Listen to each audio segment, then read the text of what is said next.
Welcome to the Laugh Life Podcast, a lifestyle podcast based on living alcohol-free in a booze-soaked world.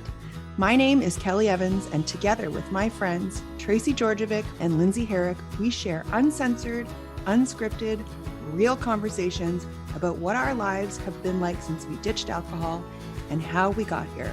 By sharing our individual stories, we'll show you that there isn't just one way to do this. No matter where you are on your journey, from sober curious to years in recovery and everyone in between, you are welcome here. No judgment and a ton of support. Hey, everybody. Welcome back to the Laugh Life Podcast. This is season 3, episode 8. Our topic tonight is about judgment in this alcohol-free world of ours. It's not a one-size-fits-all thing, this alcohol-free living. So we're going to chat with that. The girls are here and we have a guest host. Guess what, everybody? Mike's back. Hey, guys. Yay. How? Hey, Just Mike. like old times. Just like old times. Yay. So, Mike, while you were gone, we did a little spoof on the Charlie's Angels as part of our marketing. And I was thinking you could be our Charlie. Do I have to do the raspy voice? Yeah, I'm sure you could. I probably could. Hello, angels. That's what I want to hear you say. Hello, Angel. Ooh. Yeah, so why don't we take the first 5 minutes or so, Mike, and you can talk about how much you've missed us? His face says it all. What you're saying is we're going to take several moments of silence. And then Oh, I'm kidding. well, Of course we've missed you. Of course I've missed you, ladies. Of course I've missed you. I've missed the fans. Life's busy sometimes, and my business have just gotten very busy. Yeah, so I'm focused a lot on that. We love that for you. That's great. That's great. Yeah. Yeah. Mhm. Yeah. So we chose this topic tonight. It was something that I've been thinking about. We are in season 3 of the Laugh Life podcast. And the original reason why we wanted to do this was to show that there isn't just a one size fits all. There isn't one way to live alcohol free. And I still see it sometimes. I saw a little bit of judgment in comments and things like that on different posts. I found for the beginning, for me, I didn't have much clarity on what would work for me. So I was just trying everything. I went to a 12-step meeting. I went to a different type of meeting. I sought out a therapist, Facebook communities, things like that. What do you guys think about this topic? Yeah, I think it's a little disappointing that people would judge. You look at if people are trying to diet or if people are trying to quit smoking, you wouldn't expect them to only do it one way. Oh, that's a good point. Yeah. And anything else, you have to find what works for you. We're all individuals. And not one thing works for everybody. And not everybody's story leading up to them living alcohol-free is the same either. We've had many guests on this podcast, and every single one of them has a different and unique relationship with alcohol or did. And they all found their own path and their own way to recovery. So I think we have to give everybody grace in that. My story is different from Kelly's. Kelly's story is different from Mike. So what worked for any one of us isn't going to necessarily work for all of us. And all of our relationships were different. We've had people on that had terrible withdrawal symptoms and went through terrible things when they quit. And there's some of us who have had none. So you can't look at every scenario. It's the same. And I think that instead of I look at it as kind of judgment versus support. We should be supporting one another because we're all heading in the same direction and had the same common goal to make a lifestyle change for ourselves to better our lives. I agree. I think, yeah, and we're all on the same team, right? We're on team no alcohols. I just really feel like, especially the comments on Facebook and stuff, if somebody is drinking kombucha out of a wine glass because they like the feeling of that and holding it, don't write something rude about how they're choosing to recover. There's no preferred way. If that doesn't work for you, then don't do it, but also don't judge or shame somebody else for doing it because we're all just trying not to have that drink. Yeah, I think it perpetuates some shame too. Yeah. Yeah, like Yeah. you're doing it wrong. If you're not doing it like me, or if you're not doing it like this Right. organization told you to do, then you're doing it wrong. But you know what? The only thing that could go wrong is if you decide to drink alcohol today. That's And then right. that's okay. If you do, you start again tomorrow or That's whenever right. you start again. With the non-alcohol beverages and stuff like that. Again, you have to know yourself and know your triggers, and just whatever's your trigger doesn't mean it's my trigger or somebody else's trigger. If you're not comfortable or that's not part of your lifestyle as living alcohol free, that's fine, but that doesn't mean it has to be mine. I might be Mhm. That's totally right. comfortable with that. Like Lynn said, maybe I want to drink a beverage of my choice that's alcohol free out of a wine glass And I because like I like the that. feel of a wine Yeah. glass in my hand. I love Yeah. that. I haven't drank from a wine glass. That's not I for me. remember And you and I don't had want that convo. Yeah, and I don't care if other people do, and I don't like the taste. Like we went to a really cool restaurant. I think it's Winnipeg's best restaurant right now. Last Ooh, night, which- and they have Nola. I've not been yet. Oh, we Okay. should go together. Okay. Okay. But they have a really funky mocktail list, and they use the fake. Or I don't think I should call it fake. What should I call it? Non-alcoholic gin. So I don't want to taste that, but I think that's amazing I that they love have that. that at restaurants and the stores. And I know we've got a really cool guest coming up. It's not for me because I do find it's too triggery. Maybe one day I'll Yeah. try it, but I love that it's part of the cool kids are into Yeah. it. Yeah. What do you think, Mike? Listening to all three of you, my Mhm. first thing would be, I'm not a Facebooker. Are people saying things to you guys indirectly, or are you meaning that in general? In general, there's comments. Actually, somebody that we've mentioned on the podcast before, James Wanwick. I like reels that he's making. He posted something. It was directly about the 12-step program, but the comments on that were people were very offended if the 12-step program did work for them. And he wasn't slamming it. He was actually saying the same thing that we're saying. There are other ways. There isn't just one way. Yeah, I And just think that one of the reasons why I'm not on social media is because there's a lot of bullshit on there that people are pretty brave behind a keyboard and Right. Yes. say whatever the hell they want. Mhm. And there's no real ramifications unless things like Facebook decides your comments abusive or what have you. But at the end of the day, I think a lot of the times, whether it's about alcohol or not, in general, it's a reflection of how a person feels about themselves inside Right. in relation Yeah. to whatever they're commenting That on. is so Yeah, true. to me, it sounded like their own fear coming out. Yeah, it could for sure be. Absolutely. Yeah, it could be definitely like a detoxing type of thing that if I get it off my chest and say it here on Facebook world or wherever, maybe their mind starts going in the way of now I got to start considering what I've said and maybe make a change. But to criticize somebody for drinking a kombucha or a water or whatever out of a wine glass because they like the feeling of the wine glass to help them, fuck off. Sorry. You said it best, Mike. Yeah, the you wise just words of nailed Mike. it.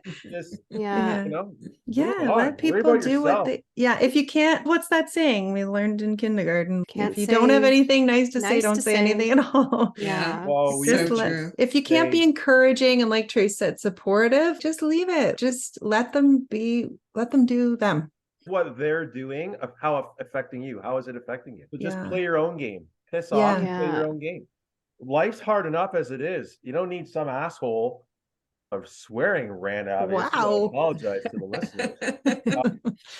Just life's hard enough. The world's crazy. It's nuts. Yeah, You know? be nicer to So- each other. Well, yeah, I think that there's a lot to be said about that. There are people that aren't warranted the niceness, but for the most part, I think we all Mhm. are. And we're all going through our own stuff. Hmm. 25, 50, 35, whatever, 40, Mhm. 80. Like, What are the numbers? Sorry, what are you talking about? that's I not my missed some- bank code. No, or there's no What? subliminal No, 25. What were you talking about actually? ages. Sorry, ages. Oh, okay. It's Yeah, like, 20, 25, 50, 35, 80, whatever, how old you are. Sorry. okay. Yeah.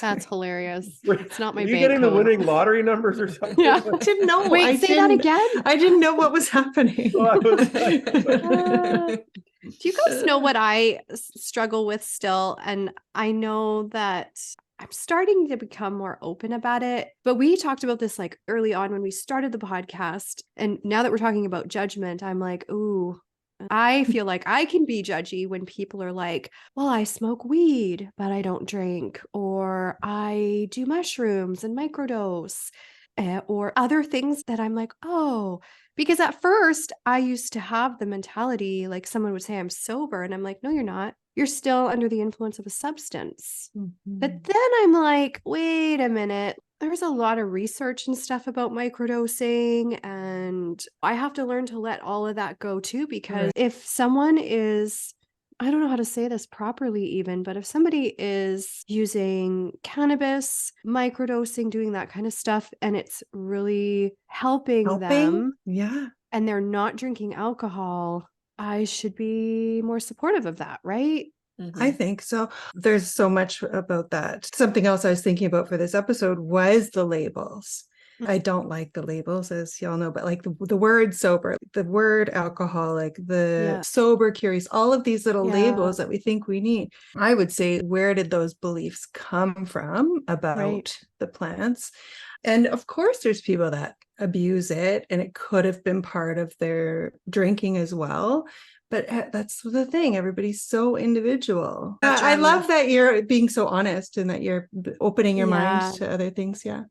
Sure. It's funny, Kel, that you brought up the labeling, because I wanted to touch on something we touched on in that episode too, about attaching ourselves to people, to things. Mm-hmm. And I think attaching ourselves to things is a very dangerous thing. And I want to speak to this in the way that people attach themselves to certain programs, Okay. because they attach themselves to those programs. That's their livelihood, which I think is extremely dangerous for their recovery. For that reason, I think they need to be more open about the path to recovery than just that one thing. Mm-hmm. I think it's a lack of self-trust. I saw that in myself. Remember when we talked about how I was saying I thought going to the yoga studio every day was keeping me? I feel like it's a similar thing. I didn't trust myself to do anything else. But yeah, there's an attachment and a lack of self-trust, I think, maybe. I feel like that nails it. It's almost like you don't have the confidence yet to stand on your own 2 feet saying that you're alcohol free, and you think it's the program or it's the thing that I'm doing that's keeping me from drinking. You're so heavily attached to it that you feel like if that didn't exist or went away or you didn't go, everything would just crumble. And to be fair, maybe in the beginning it would. Right? For sure, for sure. I think, yeah, my life was so regimented in the beginning, like what I did and the meetings I went to and all of the things I did. So regimented because I didn't trust myself. Yeah. If I let things get chaotic again, then I'd fall back into it. And I think as you build that confidence by providing yourself with the evidence, right? The Yeah. longer you're living alcohol free, the longer you show up for yourself with yoga and take care of your body, then you start to develop that confidence. Hey, I am doing this. I am okay. And then Empowering yourself. You're empowering yourself. Yeah. And then you can detach from the things. But yeah, I don't know. I've seen some comments on Facebook that are really just snippy, like real snippy. I do want to say, I think that meetings are amazing. And that sense of community. And I feel like what we do here is a meeting, like supporting each other and talking to each other. But I do have a list of other places that people can look for in-person meetings in wherever you might live. You might have some of these meetings that you could look up. I went to an organization called SOS. I've never even heard of that. Yeah. I'm not sure if they're in Winnipeg right now. It's all obviously all volunteer run, but anyway, but that's a national organization, SOS. There's one in Winnipeg. I knew you were going to say that. Secular Organizations for Sobriety. Just for the listeners at home. Yes, thank you. We have lots of Winnipeg listeners, but there's one here locally called Recovery and Beyond. Smart Recovery. Life Ring. I had never heard of this one, but it's a secular group, provides a healthy network of peers focused on remaining abstinent from drugs and alcohol. There's one called WFS, Women for Sobriety. Moderation Management, MM. So I don't know how I feel about that one. Ooh, Yeah, let's leave that one out. Moderation. It's dangerous. It's a There's slippery lot. slope. That's It's a slippery slope, and I've slope. seen a lot. on. What if moderation means, and I'm relating this to my own story, it takes time to finally cut that cord or whatever it is. Mhm. Maybe that's part of it.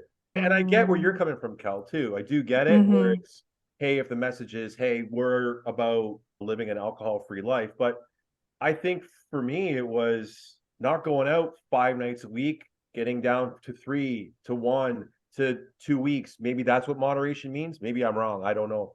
But And Yeah. moderation may work for people. So we have to Mhm. take that into consideration too, if we're Mhm. being open and not judgmental. But it is an addictive substance. So once you're addicted, like I was addicted, once you're addicted, that's how do you go back from that? And why would you want to keep something addictive in your life that 'Cause I you've think it's become like addicted to? It's scary to It's- give it well, up it's right part of- away. Oh, yeah. it's like a science experiment in the sense of when you guys were talking about you were doing yoga, Kelly, and I don't remember, Lindsay, what you said, but I was thinking a person is trying to figure out what's going to get them through to the next day, Mhm. which is the goal. If it's, hey, I'm going to try a certain diet, or I'm going to try yoga, or I'm going to go routine. I know for me, walking and walking helped me through when COVID started, was when I first started. It was like, Right. I'm going to go for a hike every day. It's an hour. I'm Yeah. going to be so tired that the last thing on my mind is, oh yeah, fuck, let's go home and get drunk. Yeah. Okay, I'm rested. I feel good. It's a process of what works for that day, that month, that week, whatever. Mhm. I don't And know. just try everything. You're not going to know. If you're like me and my hobby was drinking, I didn't know what I liked to do anymore. Mhm. So that is the good thing about having the community, whether it's in person or online, is you get to see the other people that have a length of time behind them with what they're doing. Oh, she's going, that was a common theme. That's why I went to yoga, because so many people in recovery were going to yoga. Yeah. So that's why I tried it. But I tried lots of things. Some things I did. I tried coloring books, for example. I saw a lot of people in the group were doing coloring group. I did not stick with that. Look at what these people are doing. They're doing something that's keeping them away from alcohol. Just try something that kind of sparks a little interest. And one of the things I wanted to say about that is when you're making these decisions and whether you want to try an in-person meeting and things like that, don't rule things out based on maybe shame. So for me, I was so scared I was going to see somebody I knew Oh, at a meeting, right? But Yeah. hey, right. guess what? If you see somebody you know at a recovery meeting, they're in the same boat as you, and maybe you're That's going to be able to right. support each other. So it's hard. Don't be afraid of That's that. like exercise too, though. It's hard at first. Sure. It takes time to build Yeah. that 100%. Oh, yeah. courage Yeah. and wear it, and you'll be surprised. I ran into somebody who, Tracy, and I think you might know him too, Kelly, and fuck this, he looks amazing. He's lost a lot of weight, not a lot, but enough weight, and doesn't drink anymore. He was a bartender as ever. Mhm. And now he's doing his cannabis thing. He works in the cannabis industry, and he never touched weed ever. It's amazing that I think if I ran into him at a meeting like that, I'd be like, holy cow, what the hell are you doing here? Mhm. Judging. My response is judgment. What the hell are you doing here? So it's amazing that you just build up that courage, build up that mindset of it's okay. Hey, I had a good run, or whatever you want. Having a good run meaning I had a good drinking career, whatever you want to call it. Mhm. I get together with guys all the time and they're still bust my chops. When are you going to get off this whole non-drinking thing? I go, one day I might, you never know. And I just keep that illusion in their mind. One day, you never know. You never Yeah. know. And like I Yeah. always said, I never know because I don't know. But right now, if you ask me, I can't see why. I'm in Mhm. the same boat as you, Mike. That's Yeah. exactly how I mean, feel. I went to my best friend's wedding in September, and Mhm. I tell you, that was the closest I ever probably came. We were outside, it was beautiful, right on the lake, and it was after the ceremony, before you go into the main room or whatever the Heavy place. drinking time. And oh yeah, or drinking Cocktail hour. homemade pizza and lamb Wow. kebabs, and I'm just like, I'm eating, and all I saw, I don't even know why, I saw Corona on ice. Mm. It was like the ice was it was It's like a just commercial. So worse. romantic. It was, yeah, it was. And I was like, Yeah. honestly, I had this conversation with myself. Maybe I should have one. But I've been there. why do I need to have one? What am I going to get out of having one? It's just one. You're with your buddies, the old time, the guys you grew up with. And then I thought, then I got to drive home. And I played this back and forth. And then the dinner was over and the music started. And Tracy can attest, I would be like the life of the party type of thing. Time to bust a move. Oh my God. I'm drunk. No one's dancing. Nobody is dancing. So I was like, fuck it. And I just went out there and I just started doing it all by myself. And people were like, woo! And it started. So And you didn't need a drink to do that. Got it. That's where I'm getting. That's awesome. Yeah. So, I've had the 0% Coronas. I love them. They taste, Mike, Mhm. yeah, it tastes the same.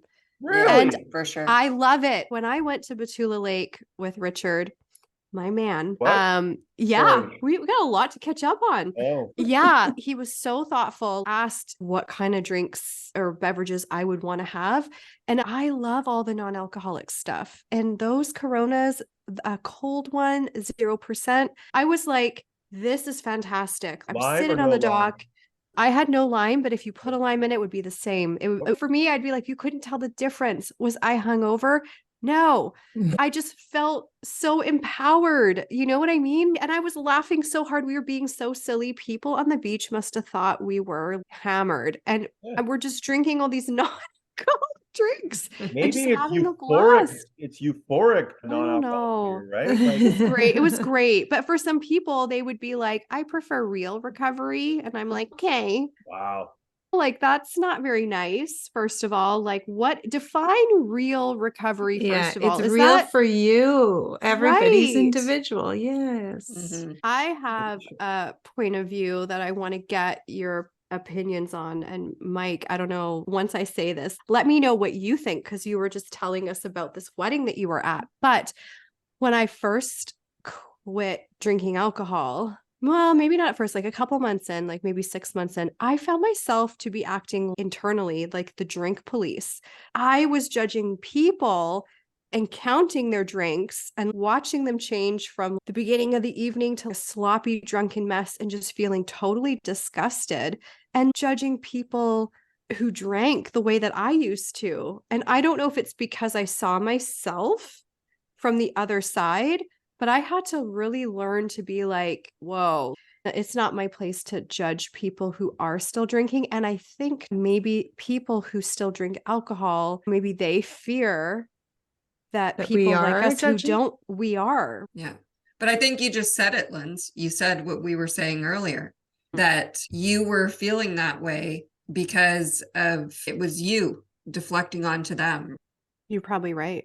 Yeah. Because Yeah. you were seeing your old self in them, like you Mhm. said. And I think that goes back to the fear thing. I wanted to mention one thing, going back to the meetings for a second, that also there are people out there that don't want to do their recovery in a group setting and can go to addiction counseling or get other types of help as well. Mike's Mhm. high-fiving you. Yeah. Me. That's me. No, that was me. Sorry. Oh, okay. Yeah. Yeah, so I think it's really important to point that out too, that it doesn't Yeah. have to be in a group setting either. People that are pushing that onto someone who is not comfortable with that format, again, it's not right. It's And not it right. won't work if it doesn't feel Mhm. aligned with you. Exactly. That's not gonna work. Yeah, like anything else. Even the person you choose to do your counseling with has to align with you. That's right. You have to be comfortable with them, right? Yes. Just like Yes. for people going to these meetings, they have to find the meeting that's right for them, or the Mhm. meeting that has the group of people that are right for them and they feel comfortable with. Exactly. Yeah, for sure. And that's why you try things. Yeah. Right? If it don't feel Try. good, like a relationship, get the fuck out. Yeah. Use your intuition. Yeah, don't sit there and go, I don't want to hurt feelings. Don't pussyfoot. Get out. Yeah. It's not good for you. And then if you're not feeling good, you're in a potential to, can I use the term fall off the wagon? And as much as I hate the cliche, Oh, yeah. you know, no, but I hate that term. It's just you may go back to where yes, you Yeah. can start over again, but it's just if it ain't feeling good, say, look, I can't do this. It's not you, it's me. Whatever you got to do to just don't worry about it's the judgment. It's all goes back to judgment. Do you, man, and Yeah. women, do you, do you. That's the biggest thing that we don't do in this life is we don't do ourselves first. Most of us think about, well, what is so-and-so going to think, from our parents to whatever? Who cares? Really, who cares? Yeah, If you you're got to not good to be. yourself, what good are you? And that came up on the last episode or the 2 episodes ago, but being authentically you. We were saying how it seems like so many of these stories that we hear, and I know for my individual story, it's not being our authentic selves that get us in trouble and get us turning to a substance like alcohol. I think too, quitting alcohol is one thing, but also it's some sort of underlying cry from your authentic self to say, just let me out of the bubble, man. I just Yes. want to show you what you're about. And for myself, I still get to that point of there's lots of things I got to do to get better for myself, not for anybody else's point of view, but things I want to do for myself to be my best self. I hope to get there one day. But alcohol sure as hell prolonged that because, and I talked about this today with somebody, and I can't remember who it was, but it was, I worked at a job I hated to make money to support my lifestyle. Big deal. You make 6 figures and you can go out on weekends and get drunk, but you're blowing all the money anyway, spending $500 in a night sometimes just on booze and shots and what are you doing, man? What are you doing? And thinking that's a quality of life. The sad part. Yeah. Yeah, because everybody's doing it. Yeah. Like Yeah. everybody's doing it. Yeah. I got to drive a certain car. I got to wear certain clothes, and it's all, I got to work this job to make that money. And I hate the job, but what am I going to do to numb my hate? Drink or do cocaine or do whatever. Yeah. It's like, holy cow. And I'm guilty of it. I lived it. It sucks. It friggin' sucks. And that's why I think how Lynn's just said, do these people think that we're judging them? And I can say for myself, I'm absolutely not, because I was them. So I'm just on a different path now, but that was totally me. And I got reminders. I remember being at a Christmas party, my first Christmas. So I quit drinking in February, and the following December. And there were a bunch of couples, and these young women were beautiful, beautifully dressed in their Christmas sweaters and everything. And then the alcohol was flowing as it was with these groups of people. And then they started giving out shots, and then they start spilling the shots while they're walking around them. And then they've got red wine spilt on their beautiful Christmas sweater. And then their makeup is a little smeared. Yeah. And I'm like, oh my God, that was me. And I just had to see it and then have some compassion for how shitty they were going to feel in the morning. So no, I don't judge. I don't judge.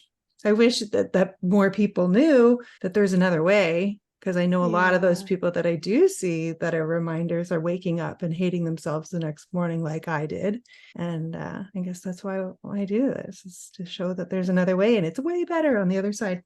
I think too, expect a little bit of discomfort when we're saying, if something doesn't align with you, then just walk away from it. But you know what?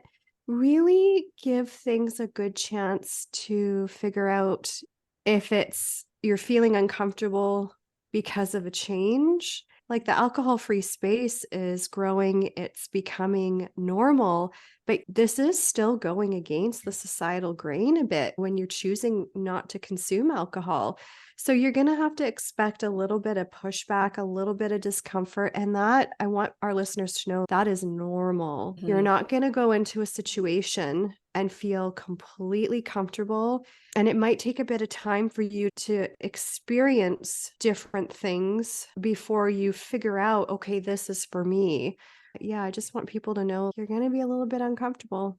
Yeah, that's really good. And that's okay. I had to go with a friend to my first meeting, and I had to get a ride to my first yoga class because I was so anxious I couldn't even drive. Oh, but you did it. And I did it though, yeah. right? And I did know, my intuition told me when I got on that yoga mat, like I cried because I knew that was where I belonged. Yeah. Yeah.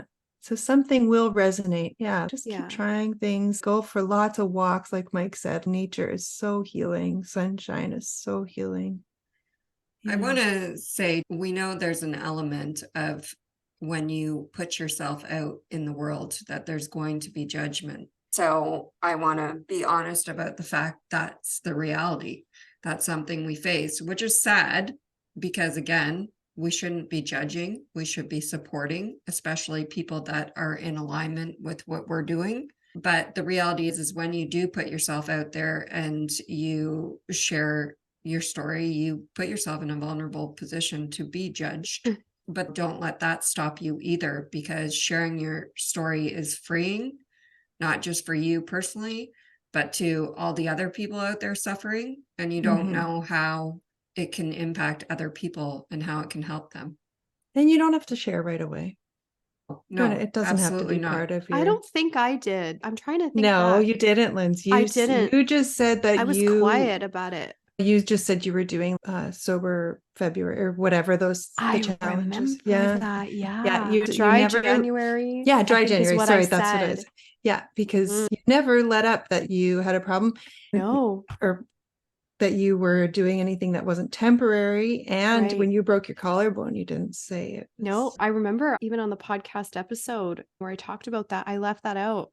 I didn't even say that I was drinking alcohol when I did that because of I guess I was afraid of being judged. Yeah. Yeah. Yeah.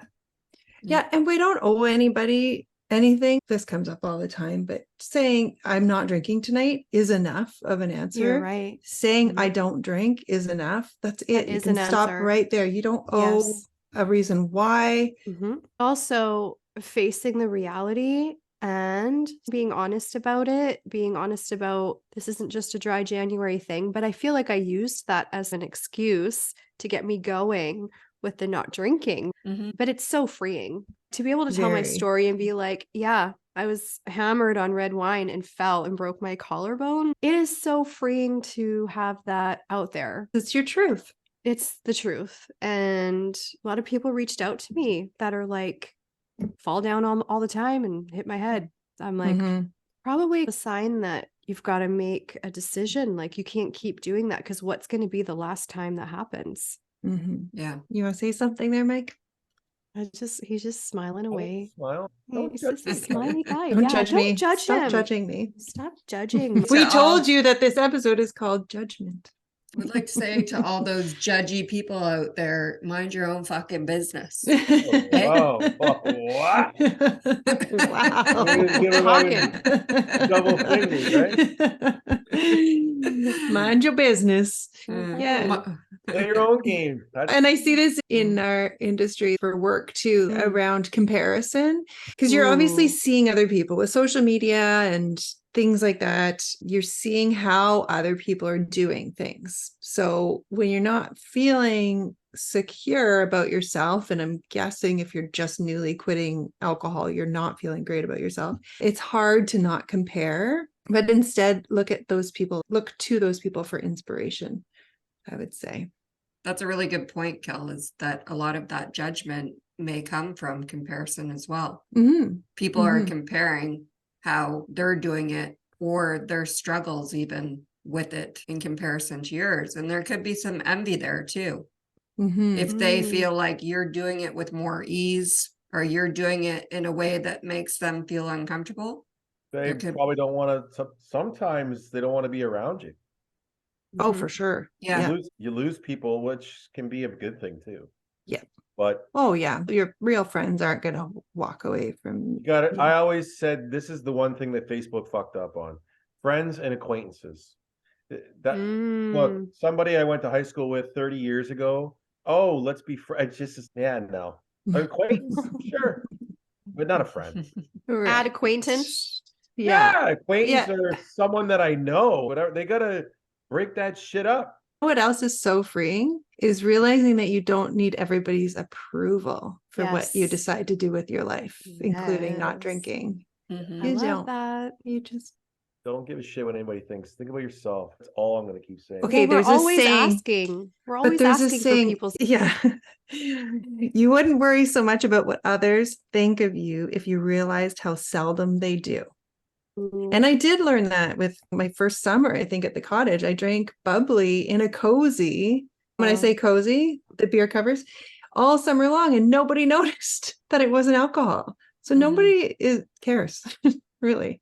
They got their own problems. They got their own and problems. The ones like Tracy said, who are bringing, so-and-so's not drink, whatever you want to use as an analogy. But that's what social media can do sometimes. So maybe one thing that you can do is to get off social media for a while if you're trying to quit, because you could Mhm. consume yourself as a distraction by looking at all the other bullshit going on, and that could cause anxiety and say, fuck it, I'm going to drink. Yeah. I can't do like, Mhm. especially during the 3-year whatever COVID 2 year shutdown or whatever it was. I couldn't even imagine how my life would have been if I was drinking during that time. Oh. I know of somebody who is a friend of mine's partner, girlfriend, whatever you want to say, and her life is literally fucking upside down now because Oh of Mhm. my the God. drinking. Out of control. He called me last week and I said, look, and I'm more of a direct, there's no coddling. I'm just try to be nice about it and go, what the fuck? You can't be around this person. You got your own things to work on. Plus you got kids. She needs to get help. Mhm. Clearly she needs to go to some type of treatment facility. Doing it around home isn't going to work. And it got progressively worse during COVID because Yeah. of all the shit that was going on. Off topic, mind you, of course, is It's what okay. I'm usually good You at. wouldn't be you if you weren't off Yeah, no topic, kidding. Mike. I'm my authentic self. I have That's ADHD and I it. like to go all over the place like a super ball hitting the floor. So, Mm. back. No. I love that. Oh, that's awesome. Yeah.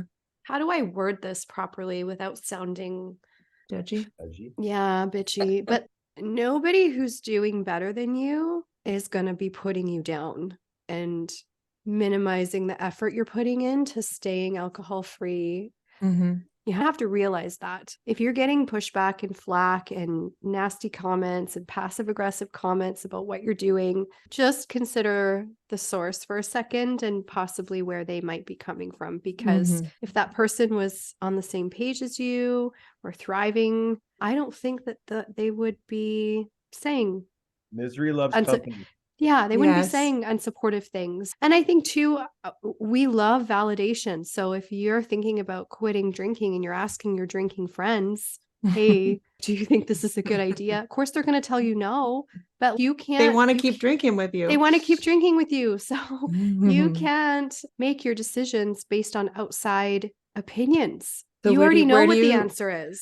yeah. So go inward. What are you saying, Linz? Like, where can they get Yeah. this? Because you do need encouragement and reasons to keep going. Like, I know I had my calendar and I'd cross off every day. I needed those visual encouragements, and my family was supportive. And of course, I had friends that were very supportive. But yeah, what do you do if you've got just one core friend group and they're big drinkers? Where do you get that encouragement? You've got to find like-minded people. So Right. social media, groups, podcasts, Yeah, books. yeah. Yeah. I went on a That's kind of group. how I started. Yeah. Oh, yeah. I Yeah. started went with on a I was in a group. group. podcasts. Yeah. Listening to podcasts, listening to Mhm. other people's stories, and I could relate to something in Mhm. each one of their stories. Yeah. I had a really good Facebook group too. Yeah. Yeah, I was in a Facebook group when I first started considering it because Mhm. all my friends were still drinking. And I had those conversations with my friends where they were like, oh, yeah, no, You're not that bad. fine. I drink every day too. I like my wine, whatever. Yeah, I started Not in a encouraging. yeah, I started in a Facebook group that was completely random with nobody I knew. Right. So I felt comfortable because nobody knew me. They weren't going to judge me. And for the beginning of my journey, I was sharing my successes in there. And then you get that positive reinforcement I from love other that. people going through similar stuff. So Right. to me, that was a very simple, I think that's a very simple, easy, small tool you can use to start out. Mhm. I started in the group before I actually quit and just saw what other people were posting, saw their journey, which was inspirational. Mhm. I watched Kelly's journey, which was inspirational, seeing her posts. Yeah, like Lindsay said, find people that are aligning with the direction you want to go Yeah. and make yourself a part of that. That's good. Our Facebook community is growing. Our group that we always have the link to in the show notes. Yeah, come join us in there. You can do it. There's lots of things you can do. Other than drink. Yeah, there's lots of ways to go about it, I guess is what I mean. Yeah, exactly. Kelly said at the beginning, this isn't a one size fits all approach. No. Find the approach that works for you Yeah. and that feels good for you. Yeah. You do need a replacement for that alcohol, though, I think, whatever it is, whether it's a meeting or a workout community or a yoga class or a walking group or Weed. Weed. Yeah. I used weed. That's what I You used did. to get through the first year. And then I was like, fuck weed. I can't do it right now. Right. So it's okay. You didn't drink. I didn't drink. That was the goal, not drinking. Yeah, that was the goal. And you got off the weed eventually. I did get off the weed. 3 years now. It's Wow. I miss it. You know what I miss? I'm still going through this where I can watch something and laugh my head off, hmm where I would go absolutely insanely laughing if I was high. Mhm. But it's like what I said about drinking at the wedding and starting to dance. Like, that's a progress. You don't need it, dude. You might, Evidence. yeah, you might want it, but my favorite thing to do, as fucked as this will sound, was I loved waking up on a Sunday morning during the fall, smoke a joint, watch the football previews, and listen to the guys talk about blah blah blah. I was like, what in the fuck is wrong with you? But I loved it. I thought it was one of my favorite things, and now I'm like, I don't even fucking watch this shit anymore. It's nuts. My point is, I became part of the whole. That was part of the whole. I'm going to use that as my escape from the world's crap, to escape from everything. And part of the reason why I woke up to smoke a joint on Sunday, because I was hungover from Saturday, like 99% of the time. Yeah. So would you say that now you have a life that you don't need to escape from? Yeah, I think for the most part. Or what do you do then? What do you do in Yeah, those look, as I throw myself into my work, I don't like that entirely, but what I'm doing is for me. I'm building businesses. I'm in control. I don't have to go home from work and worry about my boss is an asshole. My boss is an asshole. I know that because, I live with him, but I'm kidding, of course. I'm talking about myself. No, it's just all those normal stressors in working for somebody else, they're not there. My biggest thing was fear. I knew I could do it. I knew I could do it deep down inside. Like I knew I could quit drinking. I knew it was in there. I just was like, holy shit, I got to jump in this cold water and do it. You're going to get warm eventually. You're going to move, get the blood flowing, the circulation. It's going to keep going. It's good. Just tread water, baby. Tread water. That's such a good analogy. It is true. When you first get in water and it's freezing cold, then It's it does warm freezing. up. Yes. And you get in the used lake, to that's it. when you go to the cottage, right? Kelly? Just jump. Yes. It's Yeah. like, "Ah!" But So then you just warm up as you tread, right? So I think all our listeners would like to know if you've been jumping in the water with anybody lately. Mike, are you dating? That's why we had you What a on. This is fucking actually what lead-in. we waited. What a we lead-in. waited. Oh my Your God. dating life. Dating life is absolutely null. There is no dating life. I tried the online stuff when I was first newly single. It was hot, check mark. Like it was based on looks. Now it's do you drink? Do you smoke weed? And then there's just certain things I look at, hot as hell. But I'm like, it's gonna be like there's no substance, there's gonna be no. I'm judging. This is my problem with dating. I used an app and looked at someone's face and a couple of words, and it's, who the fuck am I? Who am I to go and judge somebody that way? So I got off of it.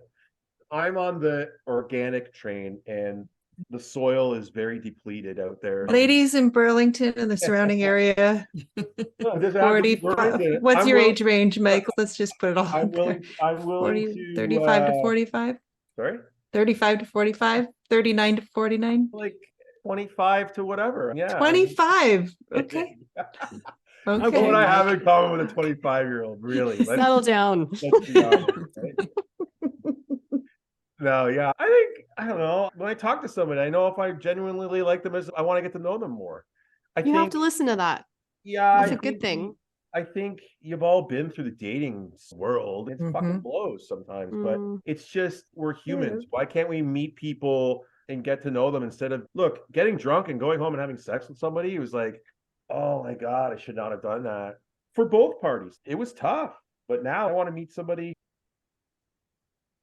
organically, I think is the best way to put it. I'll just Mhm. know. Send your applications to PO Box, whatever. I'll have my team review them and we'll get back to you. Mike, why don't you talk about your one business though, because it could be helpful to people who are living alcohol free or getting more connected with their health and what's going on in their body. Yeah. I have a business I started out of a passion. My business is called naturalhealthmarket.ca. That's the domain. It's an online store where it started with one vendor. The vendor sells herbal teas and different herbs. And I tried one of their products. I really liked the product. And they're in the US. And I didn't like the fees and the shipping for a couple of bags of tea. And I decided to make a phone call and say, how can we turn this into a distribution network? And now I think we're up to, I want to say there's 7 or 8 different vendors that are all selling different products, from herbal cleanses like parasite cleanses to heavy metal detox, mold cleanses to different herbal supplements. There's so many. There's a couple of things. There's one product called Up and Smoke, for example, that helps people quit smoking, and it's all cool. that's a tincture.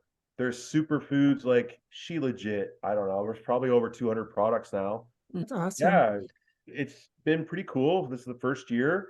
The goal was for people to have access to this stuff in one spot. So if you wanted to try a couple of different vendors' products, you buy it, we just ship it, and free shipping on orders over $150. Oh, I that's love that. good. I Because we love free really do a shipping. number on all of our systems and our insides when we're drinking alcohol. Yeah, I know that was a big thing for Absolutely. me to just get back to gut health and all of that stuff and Gut figure out health, what yeah. minerals I needed and where I was depleted and all that Liver stuff. cleanse. There's a big thing on liver cleansing for Awesome. sure. Kidney cleansing. Yeah. There's testosterone, hormonal supplementation. Yeah, as we all get older, sometimes things stop working. And I don't think it's completely related to 100% alcohol, but alcohol is definitely a factor. Absolutely a factor. Anything else we want to say about judgment? No, we touched on really good things. All right.